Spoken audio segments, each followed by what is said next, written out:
When did you realize your childhood was actually really good? I never understood why we lived the way we did. Our house was tiny. We had one bathroom with perpetually peeling linoleum. The kitchen appliances were ancient. My parents' bedroom was barely bigger than a closet, so we kids could each have our own small rooms. When I was 7, I asked Mom why we couldn't get a bigger house like my friend Elena's family. She just smiled and said, "This is what we can afford." I believed her. Why wouldn't I? Dad worked constantly, leaving before dawn, returning after dinner, working weekends. Mom cleaned houses during school hours. They seemed exhausted all the time. I grew up thinking we were poor. We never went on vacations, not once. While classmates returned from summer breaks with stories about Disney World or beach trips, we stayed home. Our clothes came from thrift stores or as hand-me-downs from cousins. At Christmas, we got practical gifts. Clothes, school supplies, occasionally a book. When I was 12, I desperately wanted a Nintendo like my friends had. Instead, I got a winter coat and new shoes. I remember crying in my room that night, feeling ashamed later when Mom found me and looked so hurt. In 8th grade, my class took a field trip that cost $200. I didn't even show my parents the permission slip, assuming we couldn't afford it. The night before money was due, Dad found me doing homework and asked why I was quiet. When I explained, he looked strangely conflicted, then pulled out his wallet and counted exact bills. I noticed his wallet was otherwise empty.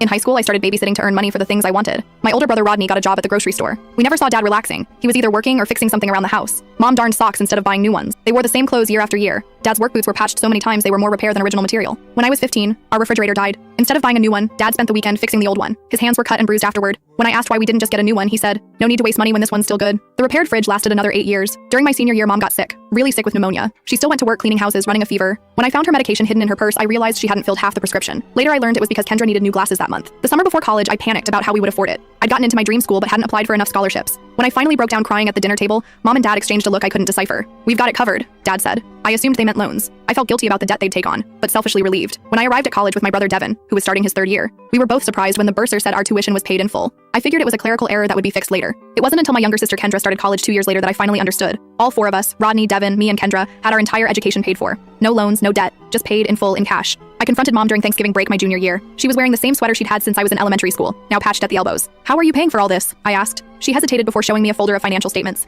For 25 years, they had lived on $30,000 annually and saved everything else. Dad had worked 2 jobs since before Rodney was born. Mom had cleaned houses while raising 4 kids. They'd bought the small house because the mortgage was low, allowing more money for savings. "Your education fund," she called it. They had systematically saved enough to send all 4 children to college, debt-free. I sat at our kitchen table, stunned by the decades of sacrifice laid out in bank statements. "Why didn't you tell us?" "We didn't want you to feel burdened," she said. Last year, my parents finally retired. Dad's back was permanently damaged from years of physical labor. Mom's hands were arthritic from decades of cleaning. They had modest retirement savings. Everything else had gone to us. My siblings and I met secretly and pooled our money. None of us were wealthy, but together we managed to save enough for what we wanted to give them. Last month, we presented them with tickets to Hawaii. First-class flights, oceanfront hotel, 2 weeks on Maui. It was their first real vacation ever. At the airport, Mom stared at the boarding passes in disbelief. When I explained they'd have a room right on the beach, she started crying. "I never thought I'd see the ocean," she whispered. Dad tried to refuse, saying they should save the money. Rodney took the suitcase from his hand. "You've saved enough," he said. The morning they left, Mom hugged me with those work-worn hands. For the first time, I truly understood what we'd had all along. We were never poor. We were the richest kids in town, rich in parents who would sacrifice everything to give us more than they had.